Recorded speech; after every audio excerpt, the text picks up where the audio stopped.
ইন্ডিয়ার সিনেমার নায়ক শাহরুখ খান সে হজ করতে এসেছে, তার ছেলেটাকে নিয়ে দেখলাম বাপ বেটা দুইজনে হেরামের কাপড় পরে কাবার সামনে সেলফি তুলে তারপরে ফেসবুকে দিচ্ছে।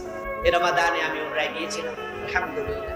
ওখানে গিয়ে এবারে এই কয়দিন আগে সেখানে গিয়ে আমাদের এক ভাই বলতেছে যে এই সরকার পতনের কিছুদিন আগে নায়ক ফেরদাউস মন্ত্রী মুজাম্মেল সহ উমরা করে গেছে। আমি তাদের সার্ভিস দিছি।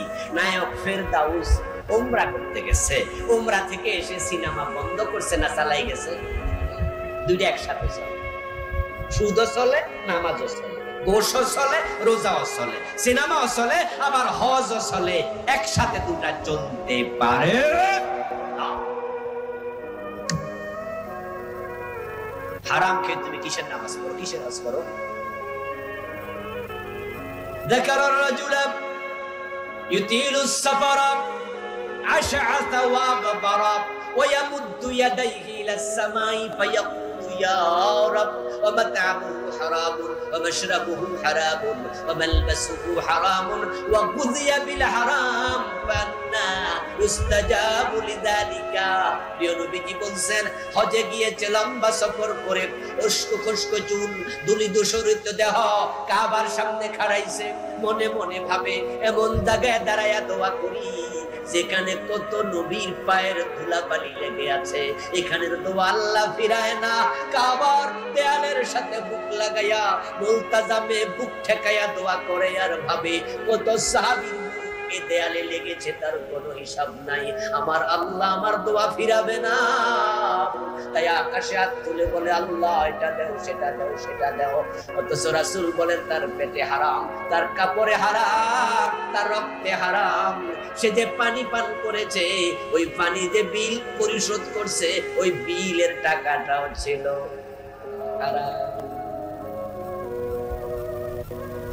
বেতন পাইছে 30,000, বাসা ভাড়াতে 25,000, বাড়ি বাড়ি খরচ এবার কত? তাহলে বেতনের টাকার বাইরে নিশ্চয় গোশের টাকা আছে, ঠিক না? ও বেটাই ওগুলো জমাইয়া আবার হজে যাইয়া আল্লাহ রে ও আল্লাহ, রাসূল কয় কাম হবে না।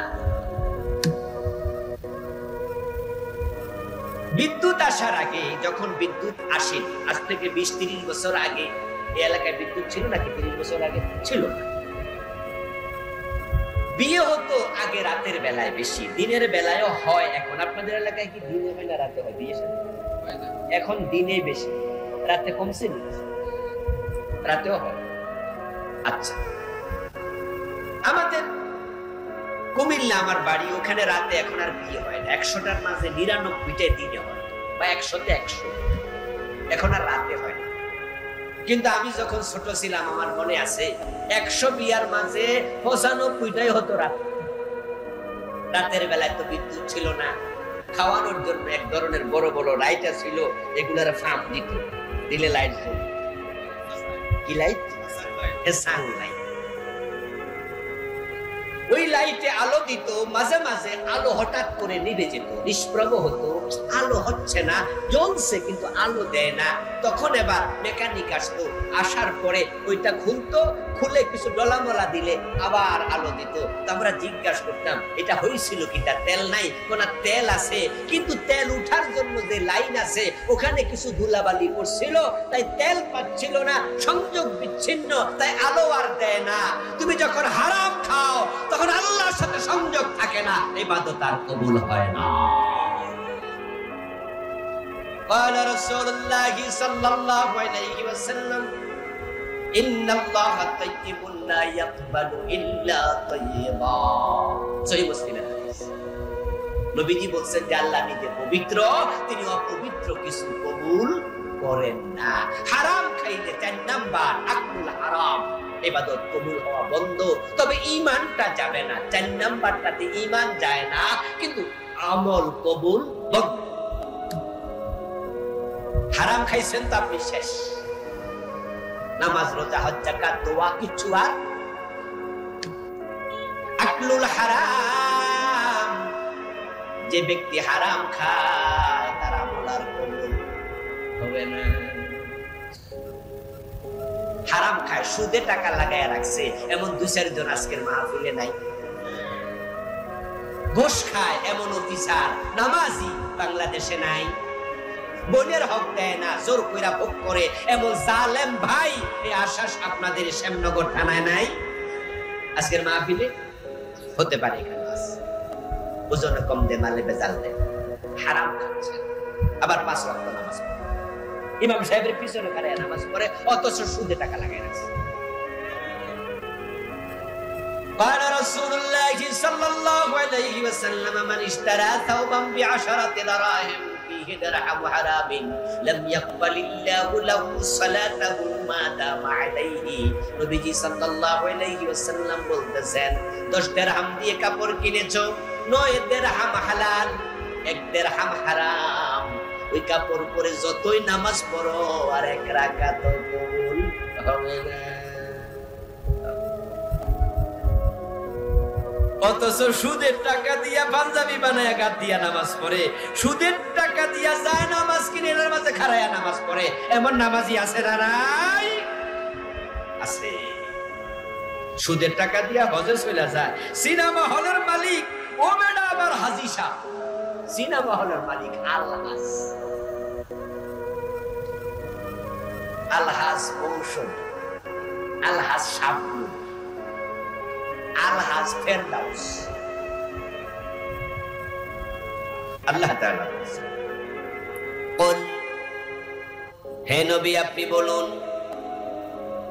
হাল নুনাব্বিউকুম আমি কি তোমাদেরকে খবর দেব, বিল আকসারিনা আমালা ওই মানুষের ব্যাপারে যে মানুষগুলো আমলের দিক থেকে ক্ষতিতে নিমজ্জিত। আমি কি তোমাদেরকে তাদের খবর দেব নাকি যারা আমল করার পরেও ক্ষতির মাঝে পড়ে গেছে? কারণ কি, আমল করলো ভালো, ক্ষতির মাঝে কেন পড়লো? আল্লাযীনা দাল্লা সাইয়ুহুম ফিল হায়াতিদ দুনিয়া। আল্লাহ কারণ বর্ণনা করে বলছেন তাদের আমলগুলো দুনিয়াতে হারায়া গেছে, দাল্লা হারিয়ে গেছে, সাইয়ুহুম আই আমালুহুম ফিল হায়াতিদ দুনিয়া, দুনিয়াতে তাদের আমলগুলো ভালো ছিল কিন্তু এগুলো আল্লাহ পর্যন্ত পৌঁছে নাই। তাদের আমলগুলোর কোনো প্রতিদান তারা আল্লাহর কাছে পাবে না। ওয়া হুম ইয়াহসাবুন অথচ তারা মনে করে আন্নাহুম ইহসিনুনা সুনআ তারা ভালো আমল করে চলছে, তাদের আমলগুলো যে হারিয়ে গেল, আল্লাহ পর্যন্ত পৌঁছলো না, কবুল হলো না, এটা তারা বুঝেও না। ও নবী আপনি উম্মতকে প্রশ্ন করুন, এমন লোকদের খবর আমি দেব নাকি? এই আয়াতে কারিমা দ্বারা বোঝা যায় সকলের নেক আমল কবুল হয় না। অনেক মানুষ আছে যাদের নামাজ কবুল হয় না, রোজা কবুল হয় না, হজ যাকাত কিছু কবুল হয় না। তারা নেক আমল করছে, ভালো কাজ করছে, এগুলো আল্লাহ পর্যন্ত পৌঁছে না। হাসরের ময়দানে আল্লাহ তাআলার সামনে হাজির হওয়ার পরে তারা দেখবে নেকের আমল নামা এ সাদা কাগজের মতো, একটা আমলও আমল নামাতে নাই। অথচ তারা নামাজি ছিল, তারা ভালো কাজ করেছে, রোজা রেখেছে। আল্লাহর কাছে তারা সেদিন প্রশ্ন করবে, আল্লাহ আমি তো নামাজি মানুষ ছিলাম কিন্তু আমার আমল নামা খালি কেন? আমি তো 17 মাসেও রোজা ভাঙি নাই, আমার আমল নামা খালি কেন? আল্লাহ তাআলা তখন বলবেন, বান্দা তুই কি সূরা কাহাফের 103, 104 এই দুটি আয়াতে কারিমা পড়িসনি? সেখানে তো আমি বলেছি কিছু মানুষ আছে আল্লাযীনা দাল্লা সাইয়ুহুম ফিল হায়াতিদ দুনিয়া, তাদের নেক আমলগুলো দুনিয়াতে বাতিল হয়ে গেছে, হাবিতাত আমালুহুম, আমল শেষ। তুই তাদের একজন।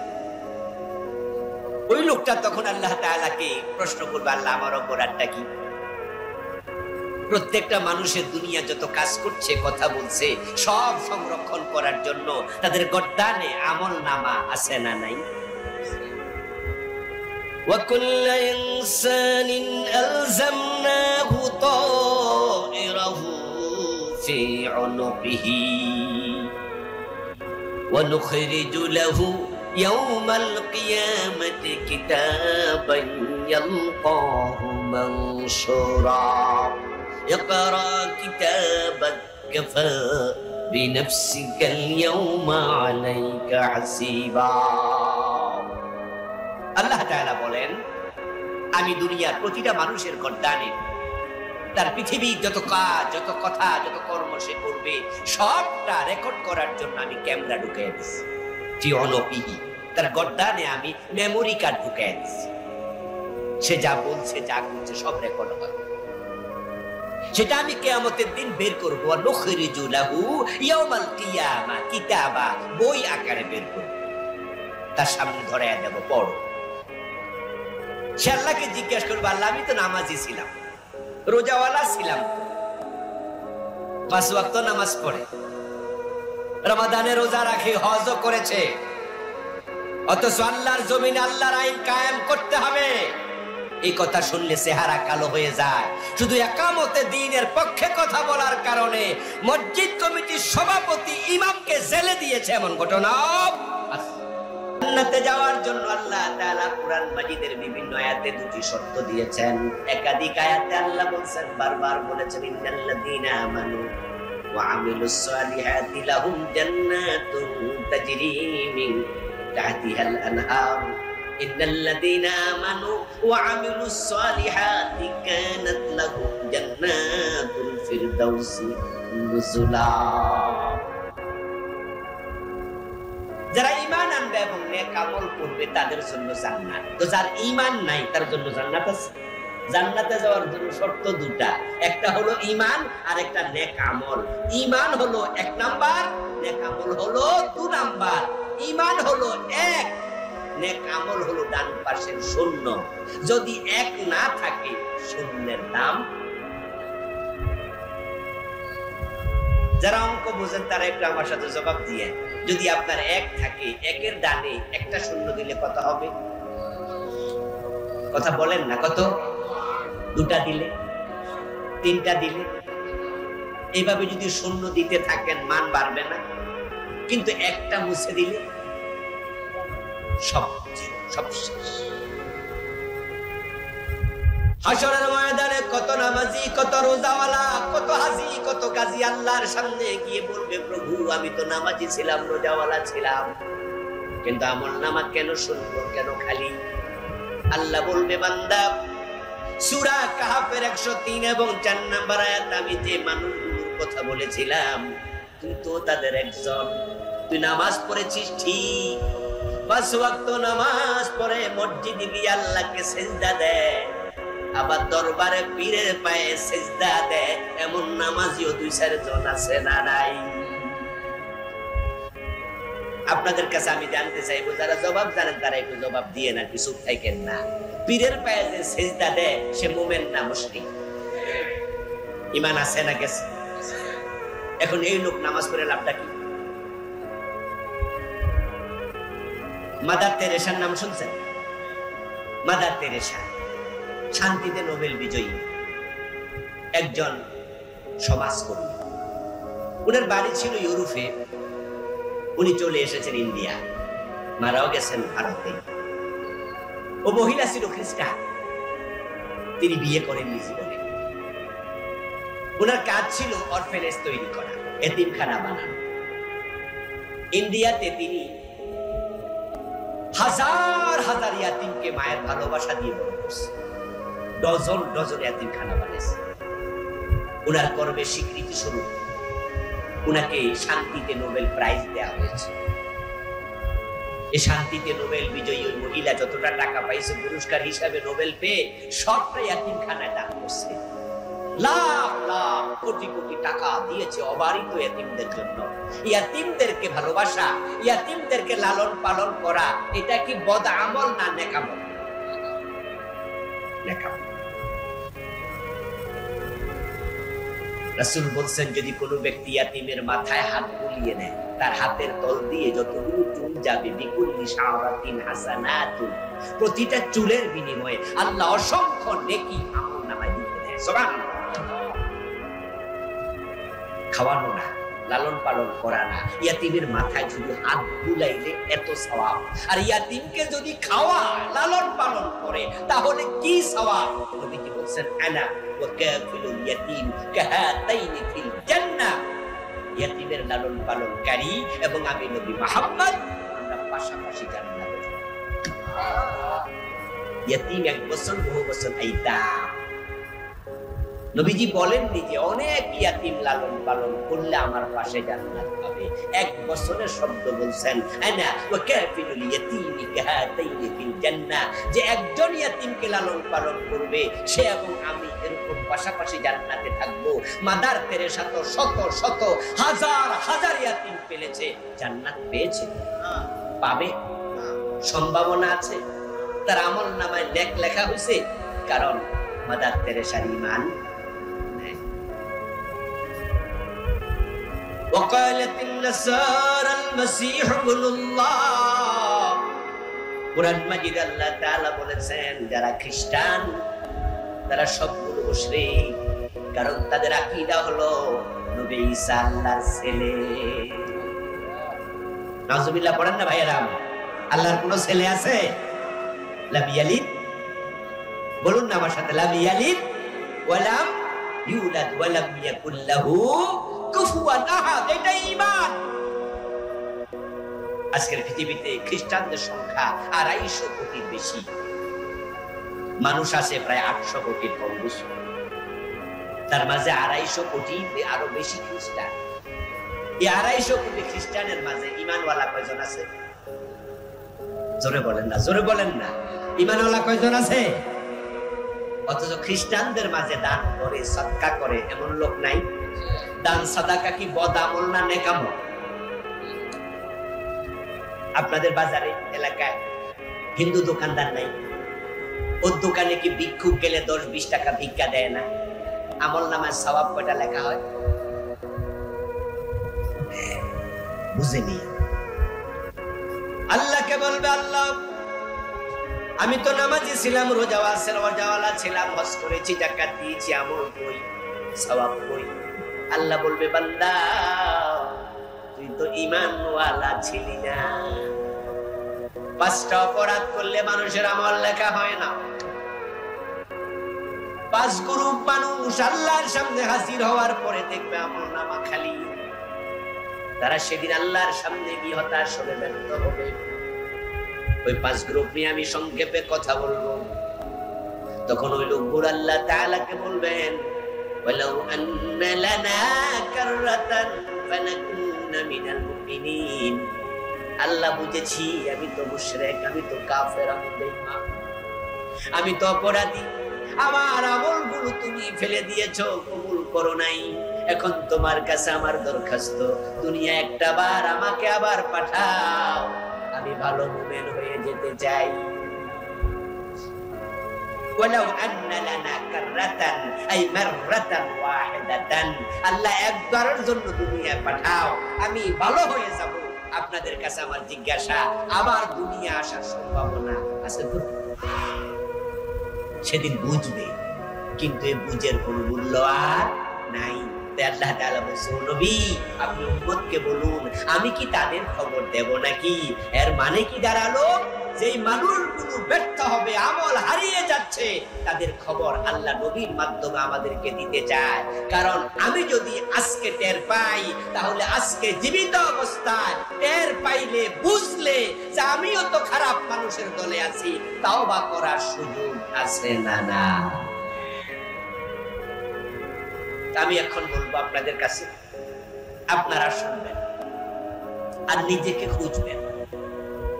হাদিস হচ্ছে আল কাইয়িসু মান দানা নাফসা ওয়া আমিলা লিমা বাদাল মাউত। দুনিয়াতে সবচেয়ে চালাক মানুষ তো সে যে ব্যক্তি আত্মসমালোচনা করতে জানে, নিজেকে কন্ট্রোলে রাখে, নিজের দোষ খোঁজে, মানুষের দোষ খোঁজে না। আয়নার সামনে দাঁড়াইয়া আমরা কি অন্যের চেহারা দেখি না নিজেরটা? আমরা যখন বাজারে ঘাটে যাই, কোথাও বেড়াইতে যাই, আয়নার সামনে খাড়াই না? খাড়াই কারণে যে আমার কোনো জায়গায় ময়লা লেগে আছে কিনা, আমার দাঁতের কোনায় ময়লা আছে কিনা, চুলগুলো এলোমেলো কিনা, দাড়িগুলা পরিপাটি কিনা। কারণ যদি আমি এই ময়লা দাঁত লইয়া বাহিরে যাই, মানুষ দেখলে আমার খারাপ কথা বলবে। এই জন্য আমি নিজের প্রবলেমটা সলভ করার জন্য আয়নার সামনে দাঁড়াই। আখেরাতে আল্লাহর সামনে পুরা জীবনের হিসাব দিতে হবে।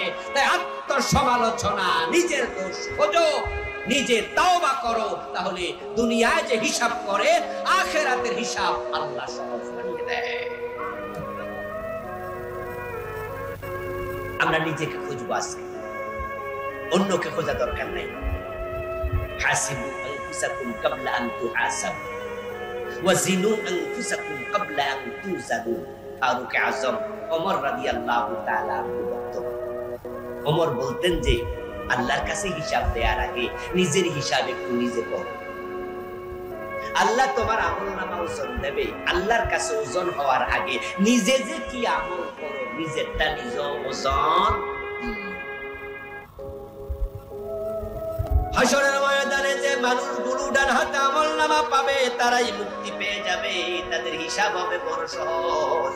وأما من أوتي كتابه بيمينه فسوف يحاسب حسابا يسيرا وينقلب إلى أهله مسرورا। ডান হাতে আমলনামা পাবে, হিসাব হবে সহজ, আল্লাহ জান্নাত দিয়ে দেবেন। আমলনামা খুলতে বলবেন না, পড়তেও বলবেন না, তারা আনন্দে লাফাতে লাফাতে আপনজনকে হাসরের ময়দানে খুঁজবে। ওয়ায়ানকালিবু ইলা আহলিহি মাসরুরা। হাসরের ময়দানে আমার বাবা কোথায়, মা কোথায়, স্ত্রী কোথায়, সন্তান কোথায়? ডান হাতে আমলনামা পাওয়ার পরে মানুষ খুঁজে বেড়াবে।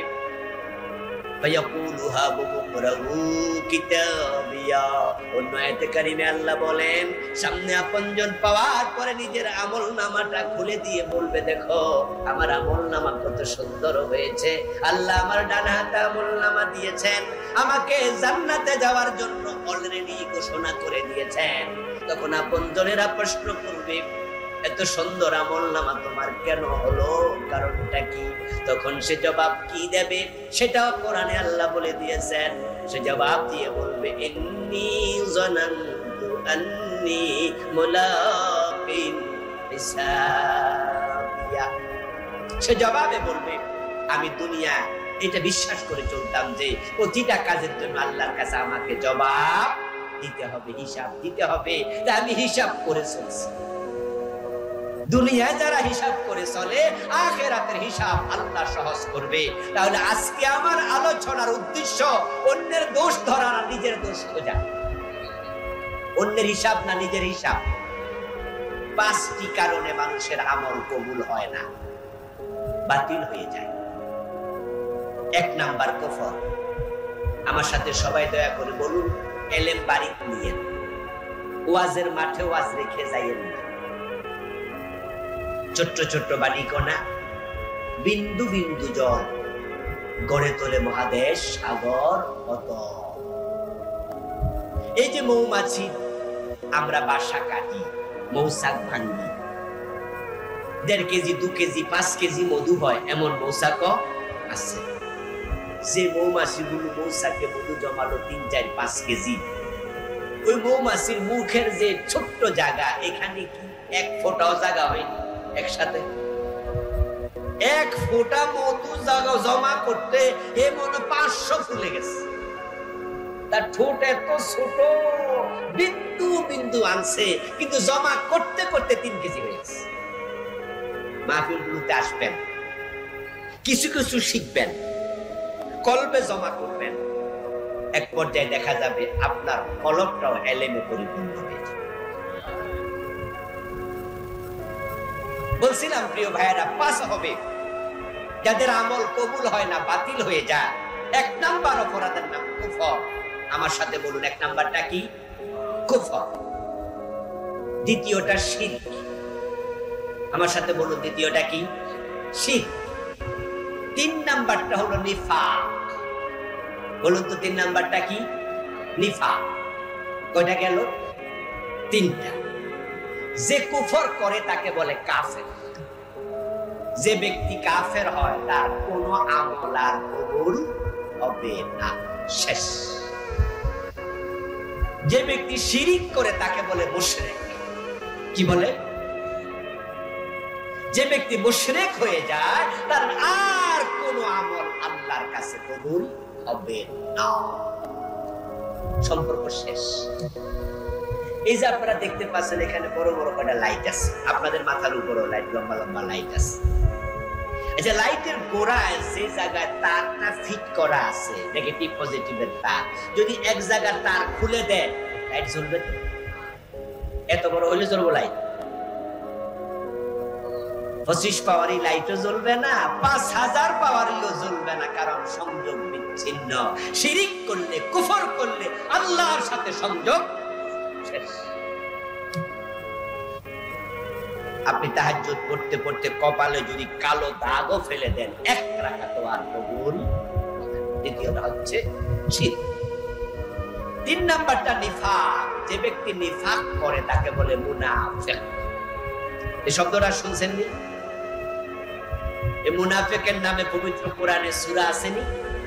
সূরাতুল মুনাফিকুন, আলাদা সূরা। কাফেরের নামে সূরা আসেনি? সূরা কাফির। এই 3 গ্রুপ বড় জঘন্য। এই 3টি অপরাধের কারণে ঈমানও শেষ, আমল শেষ। আল্লাহর সামনে গিয়ে যখন শুনবেন আল্লাহ বলবে, এই মেয়ে তুমি হারাম খাইছো কেন? আপনি তখন আল্লাহ বলবে, আল্লাহ তাইলে আমার তুমি আর একবার পাঠাও, আমি আর হারাম খাবো না। পাঠাবে তো? 5 নাম্বার সাহেবুল বিদআহ। যে ব্যক্তি বেদাতের সাথে সম্পর্ক রাখে, বেদাতি হয়ে যায়। নবীজি বলছেন, বেদাতির নামাজ, রোজা, হজ, যাকাত, সরফার ওয়ালা আদাদান ওয়ালা জিহাদান। তার নামাজ, রোজা, হজ, যাকাত, জিহাদ, বেদাতির কোনো আমল কবুল হয় না। 5টা জানলাম আমরা। 1 নাম্বার কুফর, 2 নাম্বার শিরিক, 3 নাম্বার নিফাক, 4 নাম্বার হারাম খাওয়া, 5 নাম্বার বেদাতের সাথে জড়িত হওয়া। এখন কুফর গুলো চেনা, শিরিক গুলো জানা প্রয়োজন আছে না নাই? আল্লাহর অসংখ্য বান্দা আছে যারা কুফরি করছে কিন্তু তারা জানে না তারা কুফরি করছে। তারা আল্লাহর সামনে গিয়ে বলবে, আল্লাহ এটা যে কুফর আমি তো জানতাম না। আর মনে মনে আমাদের দেশের লোকেরা কিভাবে জানেন? আমি দেখেছি ছোটকালে চা দোকানে বসে তো সকালবেলা নাস্তা পানি করতাম, যদি এখন আর চা দোকানে বসা হয় না তেমন, কিন্তু চা দোকানে দেখতাম গল্প করতে করতে অনেকে কইতো, হুজুররা জানেও বেশি, হুজুরদের হিসাবও হইব বেশি, আর আমরা জানিও কম। আল্লাহরে আপনি বলে দেবেন যে আল্লাহ আমি জানি না। আচ্ছা, আপনাদের কাছে আমার জিজ্ঞাসা, প্রত্যেকটা ভাই জবাব দিবেন যারা বোঝেন, চুপ থাকবেন না প্লিজ। না বুঝা বিষ খাইলে অসুবিধা আছে?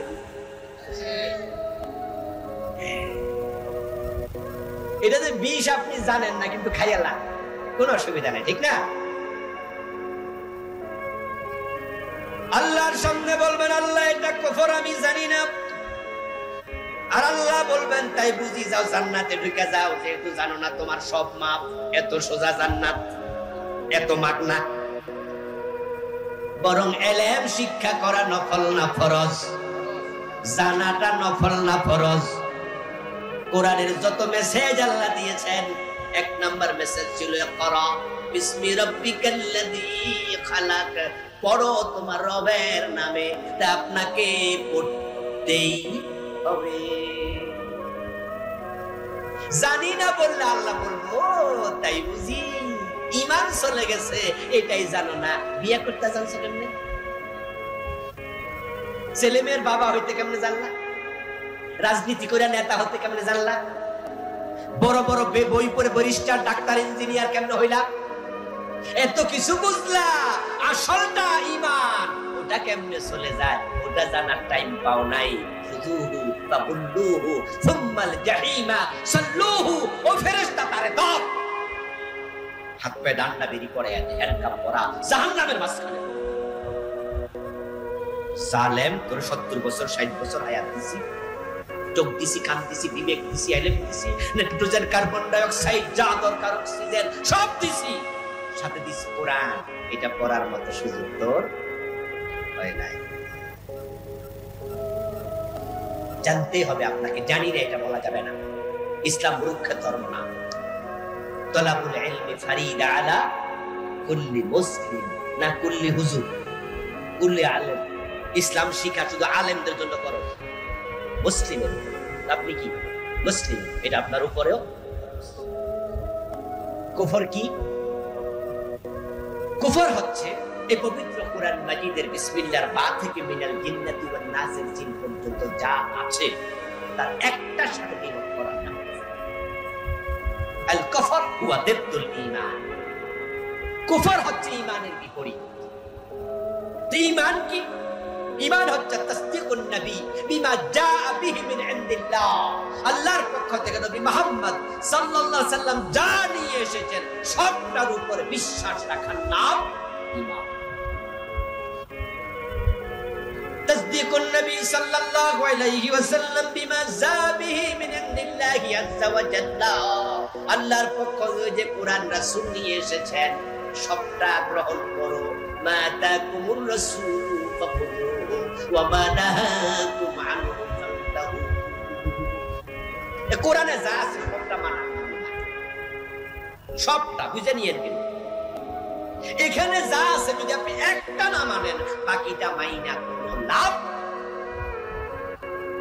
কাফের হওয়ার জন্য পুরা কোরআন অস্বীকার করা লাগে না। যেমন কাদিয়ানি, এই যে কিছুক্ষণ আগে আমি কাদিয়ানির কথা বলেছি, তারা নামাজ পড়ার পরও তারা কাফের, রোজা রাখার পরও তারা কি? কাদিয়ানি কি হজে যায় না? মাথায় টুপি নাই, মুখে দাড়ি নাই, গায়ে পাঞ্জাবি নাই, তারা কি পাগড়ি পরে না, মেসওয়াক করে না? একজন কাদিয়ানিকে দেখতে হুবহু একজন মুসলমানের মতো। কিন্তু প্রবলেম হচ্ছে এই কোরআনের একটা জায়গায় পেশ লাগাইছে, নবী মুহাম্মদকে শেষ নবী মানে না। আমার বন্ধু, কাফের হওয়ার জন্য শুধু কোরআনের এক জায়গায় পেশ লাগাইলে এনাফ। ঈমানদার হওয়ার জন্য সবটা মানা আবশ্যক। এই কাদিয়ানি গুলো সব মানলো, কিন্তু তারা নামাজ পড়লো, রোজা রেখেও কাফের। নবী মুহাম্মদ সাল্লাল্লাহু আলাইহি ওয়াসাল্লাম এই কথাটাই তিনি 1450 বছর আগে বলেছিলেন, ইয়াতিয়ানান নাসি জামানুন ইয়াজতামিউনা ফিল মাসাজিদ লাইসা ফীহিম মুমিনুন। এমন একটা জামানা আসবে যেই জামানার মানুষগুলো মসজিদে জামাতের সাথে নামাজ পড়বে, অথচ তাদের মাঝে একটারও ঈমান থাকবে না। ইয়াজতামিউনা ফিল মাসাজিদ, মসজিদগুলোতে নামাজ পড়বে, লাইসা ফীহা, উচ্চ করে তোমরা। এই পোলাপান উঠলো কি একসাথে ওঠে? বুঝে না, না বুঝলে তো বড় বিয়া করে ঘর জামাই থাকাবে। ওঠার নিয়ম হলো যদি কেউ ওঠেও তাহলে কয় কানে কানে যে তুই উঠতে যা, 2 মিনিট পরে আমি আইতাছি, ঠিক না? তাহলে আর পরিবেশ নষ্ট হয়।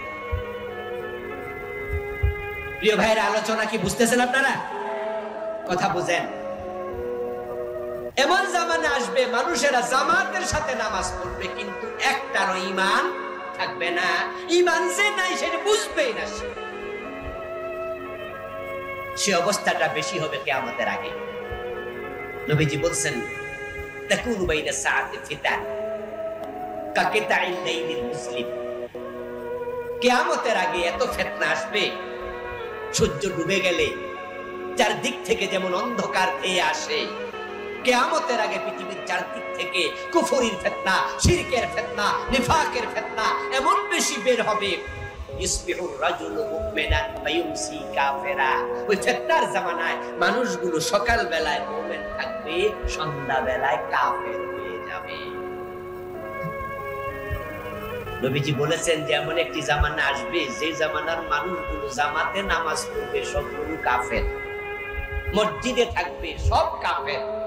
রাসূলের এই হাদিসটা তিনি 1450 বছর আগে বলেছেন, কিন্তু বাংলাদেশে এটা এখন বাস্তব। কাদিয়ানীদের মসজিদে গেলে আপনি দেখতে পাবেন ইমাম ও কাদিয়ানী, মুয়াজ্জিন ও কাদিয়ানী, মুসল্লিও কাদিয়ানী। জামাতে নামাজ পড়লো 30 জন 40 জন। বলুন তো তাদের মাঝে মুমিন কয়জন? লাইসা মিনহুম, একজন।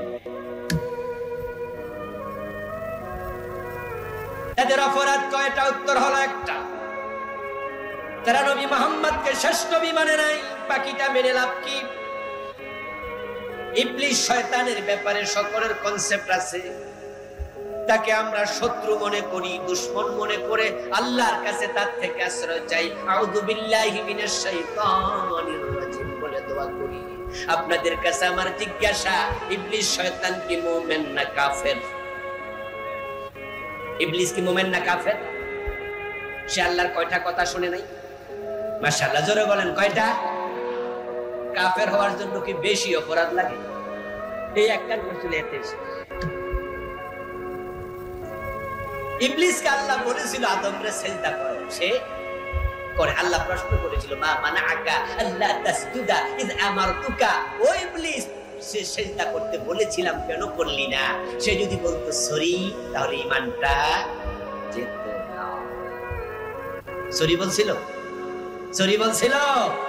দেখেন, সে অহংকার করে বলেছিল, খালাকতানি মিন নার ওয়া খালাকতাহু মিন তিন আনা খায়রুম মিনহু।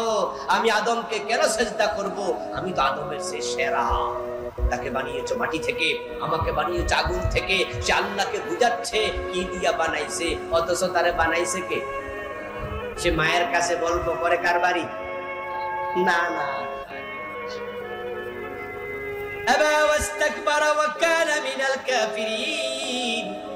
ইবলিস অহংকারী হলো, কাফের হয়ে গেল।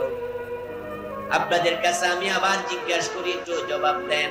আল্লাহর একটা অর্ডার মানার না মানার প্রশ্ন আসার আগে, অমান্য করার আগে, ইবলিস কি কাফের ছিল না মুমিন ছিল? ছোট বড় মুমিন না বড় মুমিন? বরং সে কোন আলেম বলেন মুআল্লিমুল মালায়েকা, সে ফেরেশতাদের ওস্তাদ ছিল। কিন্তু আল্লাহর একটা কথা শুনে নাই, সাথে সাথে ঈমান শেষ। কাদিয়ানী শুনে না কয়টা? ও আর যারা বোঝেন তারা জবাব দিতে থাকেন। কাদিয়ানী শুনে নাই কয়টা? ইবলিস শুনে নাই কয়টা? ঈমান আছে না গেছে? চোর ধরে হাত কাটো, এমন কথা কোরআনে আছে না নাই? 54 বছরে কয়দিন শুনছেন?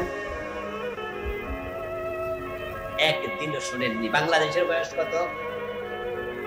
71 থেকে এখন 2025, তাহলে কত বছর? 54। এই 54 বছর কি হিন্দু প্রেসিডেন্ট ছিল? কোন খ্রিস্টান প্রধানমন্ত্রী ছিল? কোন ইহুদি আইনমন্ত্রী ছিল? তো মুসলমানেরা দেশ চালাইছে। চোর ধরে হাত কাটার অর্ডার তারা জীবনে একদিনও শুনে নাই। জেনা করলে 100 বেত লাগাতে হবে, এমন অর্ডার আল্লাহর কোরআনে আছে না নাই? বাংলাদেশে জেনাকারী আছে, কয়দিন 100 বেত লাগাইছেন? বিবাহিত জেনা করলে পাথর মেরে হত্যা করো, এমন হাদিস আছে না নাই? কয়দিন মারছেন? মদ পান করলে 100 বেত 80 বেত লাগাতে হবে, এমন হাদিস আছে না নাই? ওমর তো নিজের ছেলেকেও ছাড় দেন। মদ্যপানের অপরাধে প্রিয় পুত্রকে নিজ করে মেরে চদররা, মরেছে পুত্র তোমারই চোখের পরে। কোরআনে আল্লাহ তাআলা বলেন, আলা লাহুল খালকু ওয়াল আমর। সাবধান, সৃষ্টি যার, আইন চলবে শুধু। কে বলেছেন? চিৎকার দিয়ে বলেন না, কে বলেছেন? এবার আপনাদের কাছে আমি আবার প্রশ্ন করি, জবাব দেন। সৃষ্টি কার? আরো জোরে বলেন, কার? আইন চলবে কার? চলছে কি আল্লাহর আইন না ব্রিটিশের আইন? তো আল্লাহর আইন না মানলে ঈমান থাকবে? আল্লাহর আইন কাদিয়ানী মানল না একটা, তাদেরকে আমরা সবাই মিলে ফতোয়া দিয়ে তোরা কাফের। ইবলিস মানল না একটা, তাকে আমরা সবাই মিলে কই কাফের। আমরা আল্লাহর আইন বাংলাদেশে রাষ্ট্রীয় জীবনে কয়টা মানি না? একটা না বেশি? 3-4টা না আরো বেশি? 10-20টা না আরো বেশি? তো হেরা কাফের হইলে আপনার খবরটা কি? আত্মসমালোচনা দরকার আছে না নাই? আজকের ওয়াজ আত্মসমালোচনার ওয়াজ। সুতরাং ঈমান যদি রক্ষা করতে চান, আল্লাহ ছাড়া কারো আইন মানা যাবে না, যাবে না। ইনিল হুকমু ইল্লা লিল্লাহ, কোরআনের আয়াত। আল্লাহ ছাড়া কারো আইন চলবে না। এই 54 বছরের বাংলাদেশে আল্লাহর আইন একদিনও চলে নাই। এই ওয়াজগুলো যখন আমরা করি, তখন আমাদের দেশের কিছু কিছু অতি বুদ্ধিমান ভাইয়েরা বলে, হুজুর আচ্ছা আল্লাহর আইনের ওয়াজ করতেছেন, বাংলাদেশে আল্লাহর আইন 54 বছরে হয় নাই, ভবিষ্যৎ হইব না, এত সোজা না, এই দেশের মানুষ বালা। তো কি করতে হইব? নামাজ রোজার ওয়াজ করে, এটাই লাভ। তারপরে নামাজ পড়ে। আচ্ছা আমি বলি, আল্লাহর আইন মানার চিন্তা যদি না থাকে, কুফরি থাকে, নামাজ পড়ে লাভটা কি? ঈমান আগে না আমল আগে? জোরে বলে, ঈমান আগে না আমল আগে? বাংলাদেশে আল্লাহর আইন হলো কি হলো না, কবে কায়েম হবে এটা আমিও জানি না। আল্লাহর আইন আমি ওয়াজ করলে কালকে কায়েম হয়ে যাবে, এত সোজা না, এটা আমিও বুঝি। এরপরে এই ওয়াজ একটা কারণে করি, আমি জানি আল্লাহর আইন পরিপূর্ণ মানতে যারা রাজি হয় না তারা বেঈমান হয়ে যায়। আমরা বেঈমান হয়ে মরতে চাই না।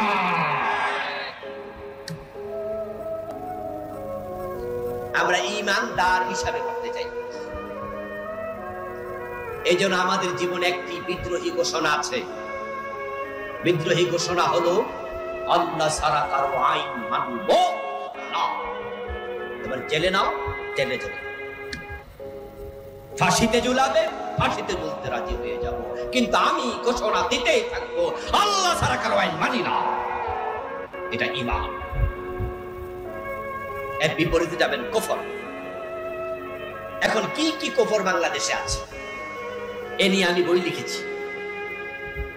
আমি 8টা বই লিখছি আলহামদুলিল্লাহ। তার মাঝে এই বইটার নাম দিয়েছি আমি ঈমান, কুফর ও নিফাক। এই বইতে আমি বাংলাদেশে চলমান 56টা কুফর লিখছি। পড়তে থাকলে মনে হবে সর্বাঙ্গে ব্যথা, মলম দেব কোথায়? আমার প্রিয় ভাইয়েরা, একটি কুফর আমাদের দেশে চরম ভাবে আজকে সমাজে প্রবেশ করেছে। যে কুফরের সাথে বাংলাদেশের কোটি কোটি মানুষ জড়িত হয়ে গেছে। ওই কুফরটার নাম হলো ধর্মনিরপেক্ষতা। আমাদের দেশে যত দল 54 বছর দেশ চালাইছে, জাতীয় পার্টি, তারা কি ইসলামী দল? ধর্মনিরপেক্ষ। বিএনপি ইসলামী দল, ধর্মনিরপেক্ষ। আওয়ামী লীগ ইসলামী দল, ধর্মনিরপেক্ষ। তারা 3 দলই কোনদিন দাবি করে নাই যে আমরা ইসলামী দল। প্রেসিডেন্ট এরশাদ কইছে যে আমি ক্ষমতা গেলে ইসলাম কায়েম করবো, চোর ধরে হাত কাটবো, ডাকাত ধরে শুলে দেবো, জেনা করলে বেত লাগামো, মদ খাইলে 80 বেত দেবো, আল্লাহর আইনে দেশ চালামো। বিএনপি কোনদিন কইছে? আওয়ামী লীগ কোনদিন কইছে? বলে নাই। তাদের দোষ দিতে পারবেন না কিয়ামতের দিন। তারা বলেনি যে আমরা ক্ষমতায় গেলে কোরআনের আইনে দেশ চালাবো। যারা ইসলামী দল না, তারা হলো ধর্ম নিরপেক্ষ।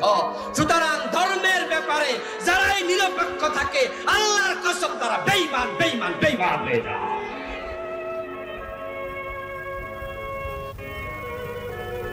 এটা কুফরি মতবাদ। এখন বাংলাদেশে 3 দলের সাথে যারা আছেন, সাবধান হয়ে যান। আল্লাহর সামনে গিয়ে দেখবেন আপনি আমলকারী ছিলেন, ভালো মানুষ ছিলেন, নামাজি ছিলেন, কিন্তু ধর্ম নিরপেক্ষতাবাদ অন্তরে লালন করার কারণে আপনি বেঈমান ছিলেন।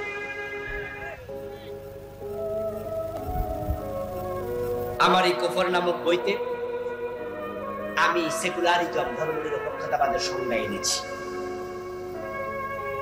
বিশ্ববিখ্যাত ডিকশনারি, কেমব্রিজ ডিকশনারি, অক্সফোর্ড ইউনিভার্সিটির নাম, আবার ডিকশনারির নাম। আমার বইতে আমি বিশ্ববিখ্যাত কেমব্রিজ ডিকশনারি থেকে সেকুলারিজম, ধর্ম নিরপেক্ষতার ডেফিনেশন এনেছি, সংজ্ঞা এনেছি। Secularism, the belief that religion should not be involved with the ordinary social and political any activity of a country. ধর্ম নিরপেক্ষতা একটা বিশ্বাসের নাম। বিশ্বাস। ঈমান শব্দের অর্থ কি? সবাই বলেন না ইমান অর্থ কি? সেকুলারিজম দে বিলিভ, এটা বিশ্বাস। বেঈমান বলা কি এত সোজা কথা? যে বেঈমান না তাকে যদি তুমি বেঈমান বলো তাহলে ফতোয়া তুমি বেঈমান হবে। যে কাফের না তাকে যদি কাফের বলো এই ফতোয়া তোমার দিকে ফিরে আসবে। এটা বড় শক্ত কথা। ধর্মনিরপেক্ষতা, কুফরি মতবাদ, এটা আমি বানাইয়া বলিনি। ডেফিনেশন, সংজ্ঞা হচ্ছে সেকুলারিজম দি বিলিভ, বিশ্বাসের নাম। Religion should not be involved. রাষ্ট্র, পলিটিক্যাল অ্যাক্টিভিটিস, সোশ্যাল অ্যাক্টিভিটিস, রাজনীতি, সামাজিক জীবন, এগুলাতে ধর্ম কোনো প্রভাব রাখবে না। ধর্মের কোনো আইন চলবে না। রাজনীতি হবে ধর্মের বাহিরে, সমাজ চলবে ধর্মের বাহিরে। এই বিশ্বাস লালন করার নাম সেকুলারিজম। যদি ইসলামের বাহিরে সমাজ চলে, এটা বিশ্বাস করো তোমার ঈমান থাকবে। বরং আল্লাহর বক্তব্য হলো দুখুলু ফিস সিলমি কাফা। মান হওয়ার পরে তোমার দায়িত্ব হলো পুরা জীবন ইসলামে ঢুকাতে। উদখুলু ফিস সিলমি কাফা। Islam is the complete code of life. ইসলাম হচ্ছে একটি পরিপূর্ণ জীবন ব্যবস্থা। পাকঘর থেকে রান্নাঘর থেকে সংসদ ভবন, ব্যক্তি জীবন থেকে আন্তর্জাতিক বলয়, এভরি হায়ার এভরি মোমেন্ট। তুমি টয়লেটে যখন যাবে সেখানে ইসলামের আইন আছে না নাই? ঘুমাতে সময় ইসলামের বিধান আছে কিনা? খাওয়ার সময় আছে, কথা বলার সময় আছে, চুল কাটার সময় আছে, নখ কাটার সময় ইসলাম আছে, থুতু ফেলার সময় ইসলাম আছে, স্ত্রীর বিছানায় যাবে সেখানে কেমনে যাবে, কোন দোয়া পড়বে ইসলাম আছে। এবার রাষ্ট্র চালাবে, পলিটিক্যাল অর্গানাইজেশন, রাষ্ট্রীয় জীবন ইসলাম থাকবে না। তো নবী মুহাম্মদ কি রাষ্ট্রপ্রধান ছিলেন না? মদিনায় তিনি 10 বছর রাষ্ট্র চালাইছেন ইসলাম। আর সেকুলারিজম বলে না পলিটিক্যাল লাইফে, রাজনৈতিক জীবনে ইসলাম লাগবে না, বিশ্বাস করতেন না। বলে আবু বকর খলিফা ছিলেন, কথা বলেন না কেন? ওমর খলিফা ছিলেন, ওসমান খলিফা ছিলেন, আলী রাদিয়াল্লাহু তাআলা আনহু খলিফা ছিলেন। 4 খলিফা 30 বছর কোরআন দিয়ে দেশ চালিয়েছে। নবী মুহাম্মদ 10 বছর কোরআন দিয়ে দেশ চালিয়েছে। মুসলমান 54 বছর ক্ষমতা, তোমরা কোরআন দিয়ে চালাও না, বিশ্বাস করো না, তাই তোমাদেরকে বেঈমান না বলে কোনো উপায় নেই। এটা কুফরি মতবাদ, সমাজের অন্ধ্রের অন্ধ্রে প্রবিষ্ট হয়েছে। সুতরাং মুমিনদের দলে আসতে হলে ধর্মনিরপেক্ষতার সাথে কোন রকমের কম্প্রোমাইজ করা যাবে না। কোরআন দিয়ে দেশ চলবে, এটাই হচ্ছে আল্লাহর অর্ডার। কিন্তু গত 15 বছর দেখেছি আমরা এই পেশিবাদী সরকার, তারা কোরআনের বিরুদ্ধে অবস্থান নিয়েছিল, কোরআনের আইনের বিরুদ্ধে অবস্থান নিয়েছিল। আলহামদুলিল্লাহ, জুলাই বিপ্লবের মাধ্যমে ওই ফ্যাসিস্টদেরকে দেশ থেকে আমরা দেশ ছেড়ে চলে যেতে আমরা বাধ্য করেছি, তারা পালিয়ে গেছে। আমরা স্বপ্ন দেখেছিলাম হয়তো আগামীর বাংলাদেশ কোরআনের বাংলাদেশ হবে, কিন্তু আমরা ইতিমধ্যে দেখতে পাচ্ছি আবার কিছু লোক মাথা চাড়া দিয়ে উঠছে, ফ্যাসিস্টদের স্লোগান তাদের মুখ থেকে নতুন করে শোনা যাচ্ছে। যে সরকার আজকের ক্ষমতায়, প্রফেসর ইউনূসের সরকার, এই সরকারে দেশের ইসলামপন্থী জনতা রক্তের উপর দাঁড়িয়ে গঠিত হয়েছে। ফ্যাসিস্টদেরকে তাড়ানোর পিছনে ৩৬ জুলাই পর্যন্ত ৩৬ দিনে যে 2000 শহীদ হয়েছে, তার মাঝে 80%-এর বেশি ইসলামপন্থী লোক শাহাদাত বরণ করেছে। আপনাদের সাক্ষীরা তো জুলাই আন্দোলনে শাহাদাতের নজরানা দিয়েছে কয়েকজন, কিন্তু আমাদের রক্তের উপর দাঁড়ানো সরকারের উপদেষ্টাদের মাঝে একটা নাম মাহফুজ আলম। এই মাহফুজকে আমরা কত দুদিন ধরে দেখতে পাচ্ছি উম্মাদের মতো আচরণ করছে, একটা সাইকো রোগীর মতো আচরণ করছে, এবং সে তার ফেসবুকে নির্দিষ্ট দলের নাম ধরে ওই দলের কুৎসা করছে, উল্টা পাল্টা হুমকি ধমকি দিচ্ছে। সে বলছে বাংলাদেশে নাকি ইসলামী রাষ্ট্র কোনোদিন হবে না, ধর্মভিত্তিক রাষ্ট্র নাকি হতে পারে না, এটা নাকি হতেই পারে না।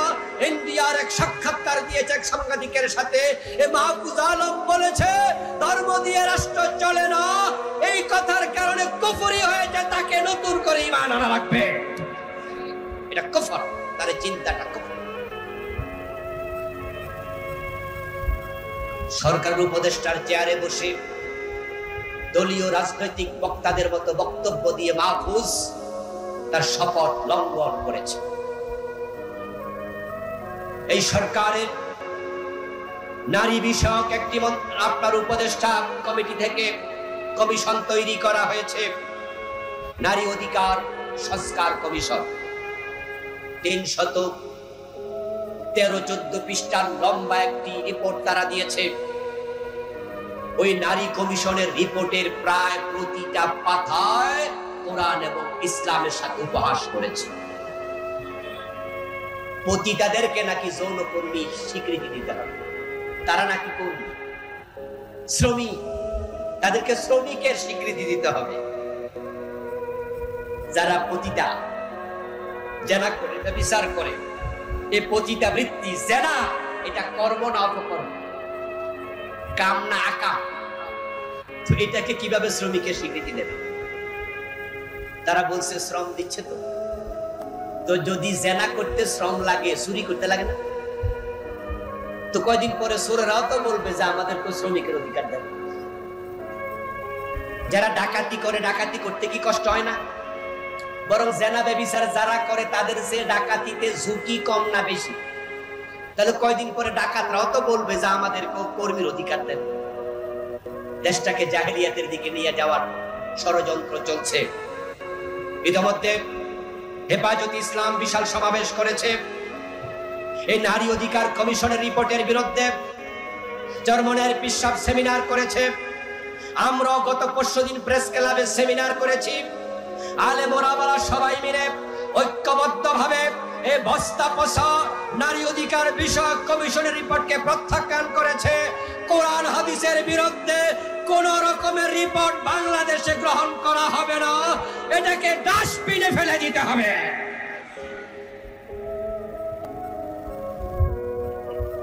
কুফরি যদি থাকে আমল নামায়, নামাজ রোজা করে কোনো লাভ নাই। অঙ্কের মতো আর কি, 10 লাইনের অঙ্ক, 9 লাইন ঠিক লিখছেন, 1 লাইন ভুল লিখছেন, কত পাবেন? যে 10 লাইনে 10 ভুল সে যেমন জিরো, যে 10 লাইনে 1 ভুল সেও কি, যে মোটেও লেখে নাই সে কত পাবে? সেও জিরো। কোরআনের আইনগুলো ঠিক তাই, অর্ধেক মানেন অর্ধেক মানেন না, 30 পারার মাঝে 29 পারা মানেন, 1 পারা মানেন না, 114 সূরা 113 সূরা মানেন, 1 পারা 1 সূরা মানেন না, এই কোরআন থেকে 1 অক্ষর মানেন না, বাকিটা মাইনা কোনো লাভ নাই। 56টি কুফরি লিখেছি, একটা কুফর বললাম, বাকি 53টা আপনার 55টা এই বইতে আছে, আসল দ্বিতীয়টা। আমার ড্রাইভার সাহেব থেকে বই নিতে পারবেন, কিছু বই গাড়িতে আমি এনেছি। কুফর গেল, দ্বিতীয়টা শিরিক। বাংলাদেশে শিরিক আছে? আস্তাগফিরুল্লাহ আল-আযীম। শিরিক নিয়ে আমি আরেকটি বই লিখছি, এই বইতে আমি 29টা লিখছি, ছোট বই। ওমান ইউশরিক বিল্লাহি ফাকাদ হারামাল্লাহু আলাইহিল জান্নাহ। কোরআনে আল্লাহ বলেন যে আল্লাহর সাথে শিরক করে তার জন্য জান্নাত আল্লাহ হারাম বানিয়ে দেন, চিরতরে হারাম। অথচ আমাদের নেতারা এই তো নির্বাচন যখন ঘোষণা হবে তখন মাইক হাতে নিয়ে আপনাদের সামনে ভোটের জন্য দাঁড়াইয়া মাইক হাতে নিয়ে বলবে, ভাইয়েরা জনগণ আমাদের সাথে থাকেন, জনগণ সকল ক্ষমতার উৎস। এই জাতীয় একটা স্লোগান বাংলাদেশে আছে না নাই? এটা শিরিক। কেউ যদি মনে করে ক্ষমতার উৎস জনগণ, ঈমান শেষ।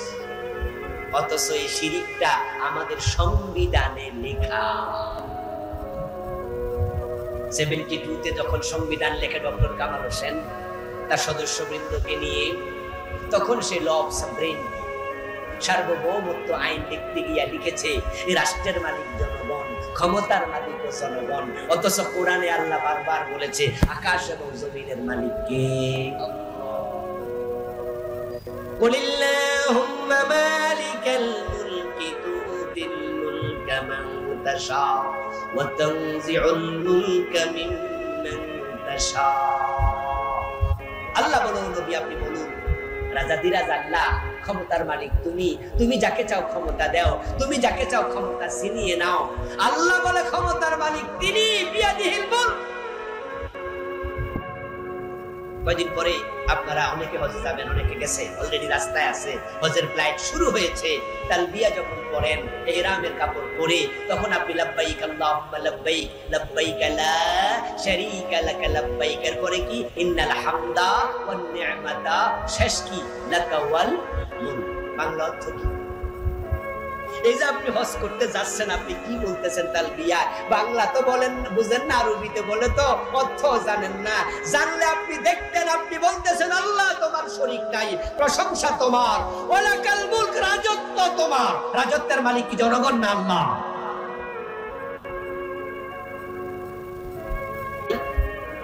খালেদা জিয়া করে নাই, এরশাদ সাহেব করে নাই, তো তারা কি তালবিয়া পড়ে নাই? তালবিয়ার মাঝে কি বলছে? লাকাওয়াল, রাজত্ব কার? বলে না মানুষ ভাই, বলেন রাজত্ব কার? অথচ তারা বলতেছে জনগণ সকল ক্ষমতার মালিক। জনগণ ক্ষমতার মালিক, ব্যাকল মানুষ বোঝো না? কত কিছুদিন আগে যখন নির্বাচন হয়েছিল, সকল সব জনগণ ঘুমাই রয়েছে, রাতের বেলা শেষ হয়ে গেছে। কি ঠিক না বেঠে? সকালবেলা কেন্দ্রে যায় দেখে যে ভোট আগে, রাতের বেলায় শেষ। তো যে জনগণ ক্ষমতার উৎস, এরা তো সব ঘুমবে, ক্ষমতা তো গেল না।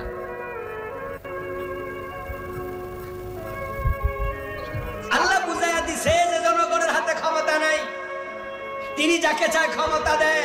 এই কথা যে কত সত্য, প্রফেসর ইউনূসের দিকে তাকাও। এই বেটা কল্পনাও কোনোদিন করে নাই যে বড় চেয়ারে বসবে, কারণ কয়েকদিন আগেও তো 8 তলা বিল্ডিং এ পায়ে হেঁটে উঠে হাজিরা দিছে, ঠিক না? লিফট বন্ধ করে দিছে, বিদ্যুৎ নাই বলে। 84 বছর বয়স, হাইটা উঠতো, 8 তলা হাইটা উঠছে। ডক্টর ইউনূস মনে মনে কত ভাবছে, এই সরকার যদি ক্ষমতায় আরো 5-7 বছর থাকে, তাহলে কয় বছর যে জেল হয় ইউনূস মিয়ার আল্লাহ জানে। কারণ যে বড় বড় মামলা দিছে, প্রতিটা 5-7 বছর কইরা হলো হয়তো 150-200 বছর দেন। এই বড় চেয়ারে বসে ডক্টর ইউনূস বাংলাদেশ চালাবে, এটা স্বপ্নেও কোনোদিন ভাবে নাই। বিপ্লব করলো কারা? শহীদ হলো কারা? রাস্তায় নামলো কারা? আর ক্ষমতার বড় চেয়ারে হইলো কেডা? পোলাপান বিপ্লব করার পরে ইউনূস মিয়ার নাম্বার সংগ্রহ করে উনাকে বিদেশে থাইকা ফোন দিয়া কয়, স্যার আপনি একটু দেশে আইসা বড় চেয়ারটাতে বসেন।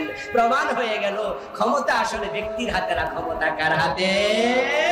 আবার যাকে আল্লাহ 15 বছর ক্ষমতায় রেখেছিল, তাকে ক্ষমতা তিনি দিয়েছিলেন, কিন্তু আল্লাহ ওয়ালাদার সাথে বাড়াবাড়ি করেছে, কুরআনের সাথে করেছে। এই জন্য আল্লাহ তাকে দাদার বাড়ি দিল্লি পাঠিয়ে দিয়েছে। কত ইজ্জু মান তাশা কত যিল্লু মান তাশা বিয়াদিকাল খায়র ইন্নাকা আলা কুল্লি শাইইন কাদির। আমার বন্ধু, হিন্দুদের যখন দুর্গা পূজা আসে, তখন মুসলমানের সন্তানরা আবার মুশরিক হয়, কেউ কাফের হয়। পূজা করলো কে? শাফাত পেতে চাই, হাউজে কাউসারের পানি পান করতে চাই। বেদাত পরিত্যাগ করা দরকার আছে না নাই? তো না চিনলে কেমনে পরিত্যাগ করবেন? এই জন্য পড়ুন, শিখুন, অনলাইনে সার্চ করুন, বেদাত লিখে দেন, গুগলে গিয়ে দেখবেন বেদাতের তালিকা আসবে। শিরিক লিখে দেন, শিরিকের তালিকা আসবে। কুফর লিখে দেন, কুফরের তালিকা আসবে। পকেটে টাকা আছে, লাইব্রেরি থেকে বই কিনুন। আমিও লিখেছি, আমার বই ড্রাইভার থেকে নেন, পড়বেন, পড়াবেন, জানবেন, জানাবেন, শিখবেন, শিখাবেন, নিজের জীবনে মেনে চলবেন। আল্লাহ তাআলা যদি আপনাকে সহযোগিতা করে, সাহায্য করে, তাহলে জান্নাতের পথ খুঁজে পাবেন ইনশাআল্লাহ। হাযা মা ইনদি ওয়াল ইলমু ইনদাল্লাহ আলাইহি তাওয়াক্কালতু ওয়া ইলাইহি উনীব।